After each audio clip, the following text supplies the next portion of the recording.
Hey guys, welcome back to our channel, Natural State Rebels. Today is a travel day, and we're going to actually go stay a week at Lake Sylvia State Park. We're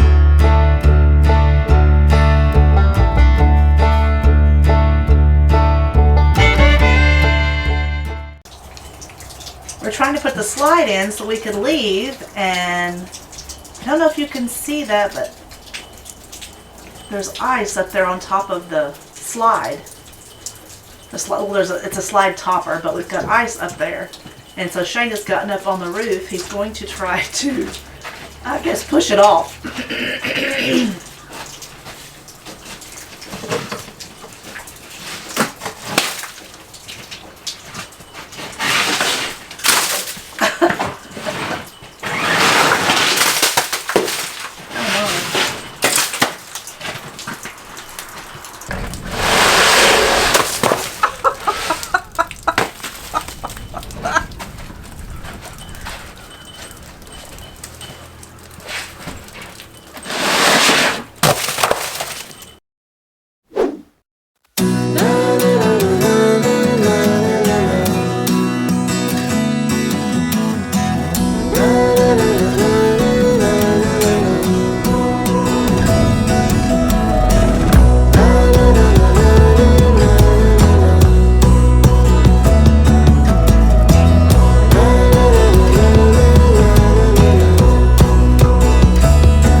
Here at Lake Sylvia, there are currently 14 camping sites with water and electricity for $25 a night.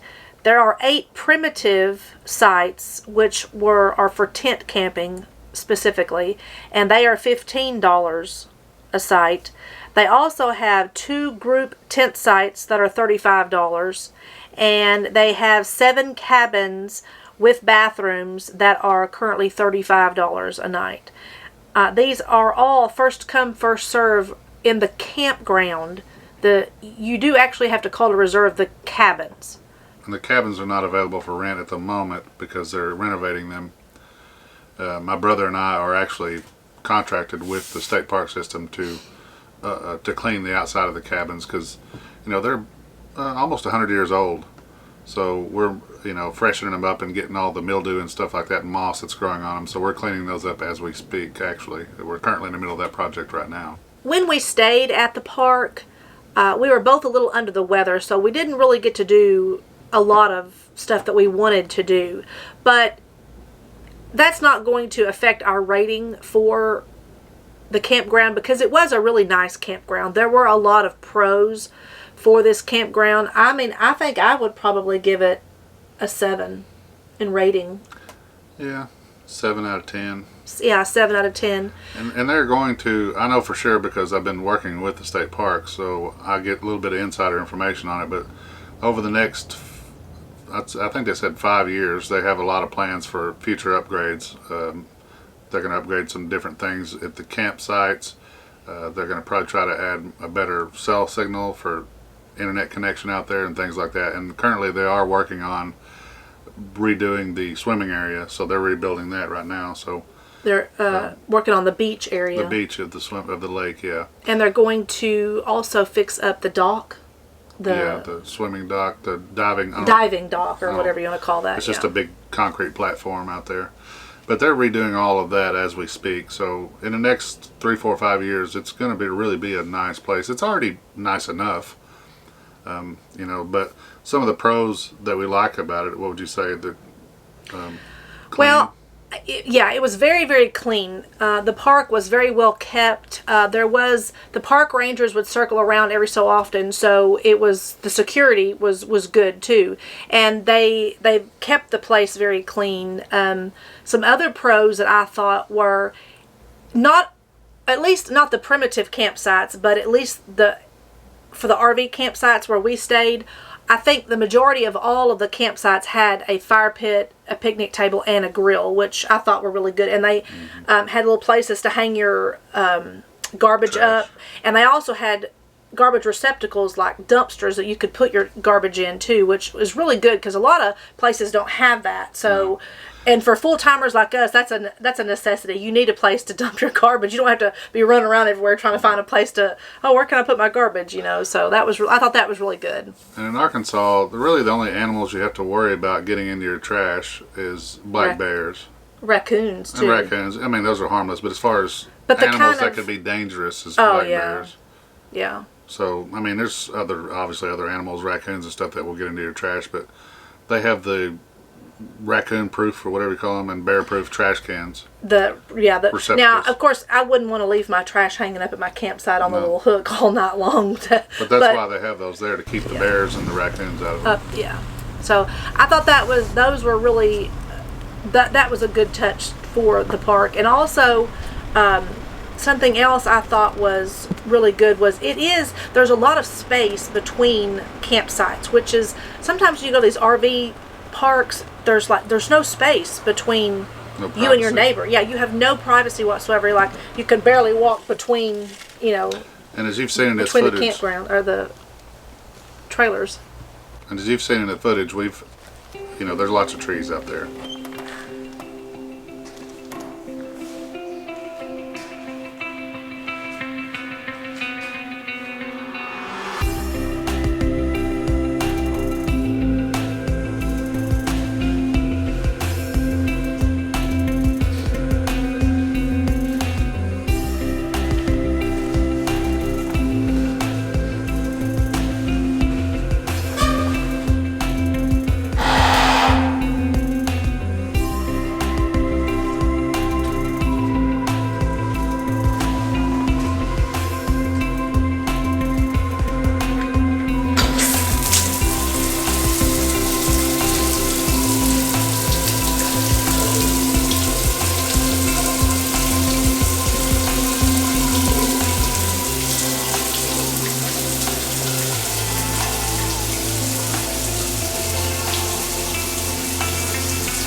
But it is only about 38 miles, I believe it is, from Little Rock. West of Little Rock, So you're not that far from a city, but you feel like you're 100 miles away from everything out there because it is really quiet. All you hear is the wind whistling through the pine trees and stuff like that. So, and the whole time we were there, we got there on a Sunday, and I think maybe by Tuesday there were 2 other campers that came in. And then, but we're talking about February too. Yeah, so. This is in the middle of February. Some of the amenities out there in the summertime, it is busier in the summer, but because there is a swimming lake, Lake Sylvia is the lake where you swim, and it's 18 acres. And there are several trails in the area which you can do any time of year, but there's a 192 mile long trail that comes right through there. It's the Ouachita Recreation. The Ouachita National Recreation Trail. It's a kind of a mouthful. But it's 192 miles, and it starts off in Oklahoma, and it comes all the way over to Pinnacle Mountain State Park, which is right next to Little Rock. It goes through Lake Sylvia. And it goes right through this area. Yeah. So a lot of people, there is a separate parking lot beyond the RV camping area, which is where they stage the hikers and stuff will sometimes park there. So it is kind of a midpoint, not quite a midpoint, but close to a midpoint, I think, of that trail. And there are other trails there too that aren't quite as long, so you can pick and choose which trails you want to hike. There's a little 1/4 mile trail that leads from the campground over to the swimming area.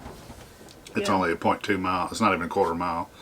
And then there's a couple other ones in the area, like a 3 mile trail, and just to lead around the lake and through the area. We actually hiked one, like I mentioned earlier, you'll see that in the other video. In our other video, if you watch our other video about the history of Lake Sylvia, like I said, will be in the description of this video. If you want to watch that, it'll show you some of the hiking that we did there too, and more of the history. It's pretty neat.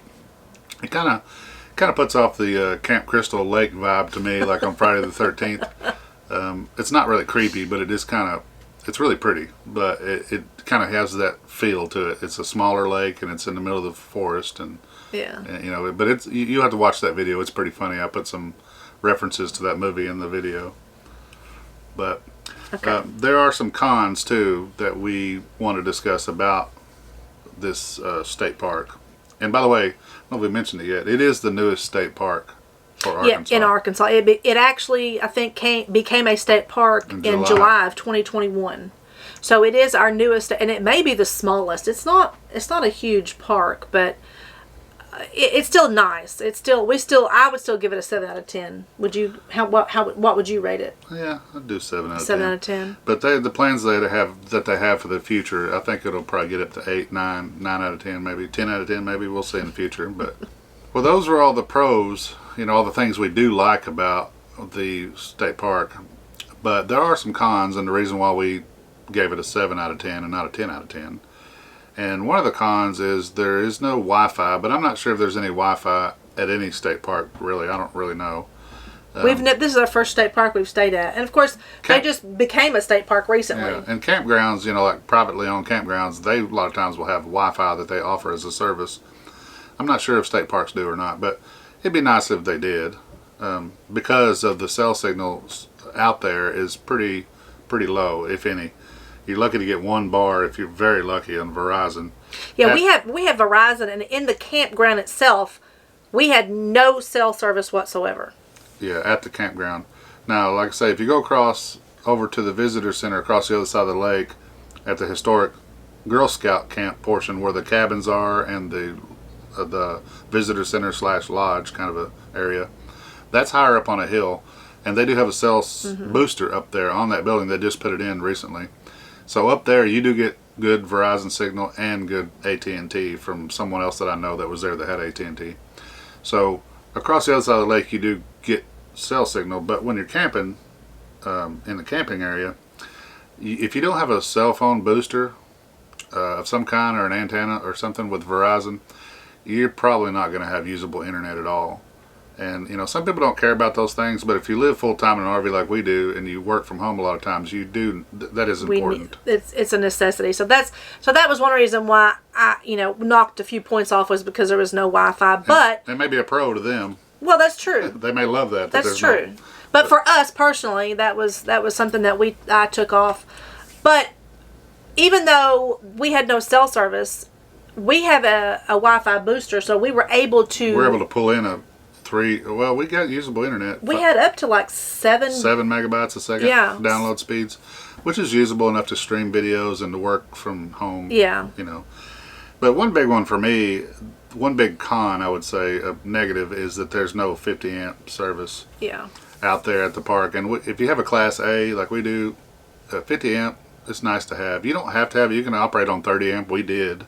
Well, now, the time of year we were there, we didn't need to run the air conditioners anyway, so that didn't matter. But, we also couldn't do laundry. Yeah, we have a washer-dryer. We have a washer-dryer, and we couldn't do laundry because of... Well, you could have. We didn't test it, but you couldn't do hardly... Like, we have a little space heater, and you probably wouldn't be able to run the space heater and do the drying at the same time, because that would pull in a lot of power. And also, we have 1,100 watt convection oven / microwave. And, any two of these at the same time, we did blow the fuse or breaker a couple of times outside. We had to remember to turn off the heater if we wanted to use the microwave. but the people that run the park, they did say that those pedestals, plug-in pedestals, they're pretty outdated, and the breakers are pretty weak, so it don't take much to trip them. And so they're going to work on that. Yeah, they do have plans to upgrade that, and I'm not sure if they're going to add 50 amp service or not. One person said yes, somebody else said they didn't know if they were going to or not. But they're at least going to update the pedestals, I do believe. Yeah, they're going to update a lot of things out there over the next 3 to 5 years. So they have different phases they plan on. But right now, it's fine. You can go out there and, like I say, we give it a 7 out of 10. Yeah, I would give it a solid 7. It's really peaceful out there. It's pretty. It's not far from town. And you can see lots of squirrels and birds, and there weren't any deer actually in the campground, but some times of the year there may be, but there were, as we were driving in the evening, there was a whole bunch of deer on the side of the road. Yeah, I went out one night to go to town, and it was after dark, and it was, I'd seen 3 or 4 groups of 5 or 6 deer Yeah. along the road, along the 4-mile road leading out to the other highway. So there's lots of wildlife in the area. If you know, that's always nice. Overall, like we said, we give it a solid 7 out of 10. And we just want to say thank you for watching our video. If you liked it, give it a thumbs up, share it, subscribe to our channel if you want to get some more information about our travels and other RV tips and tricks. And also catch us on Facebook. We now are on Facebook. You can catch us at Natural State Rebels. And until next time, you got to live in the sunshine. That's right. what she always tells me to say. Live in the sunshine. Even when it's cloudy. Okay, that's dumb. Cut that out. Anyway, we appreciate you watching. And until next time, live in the sunshine.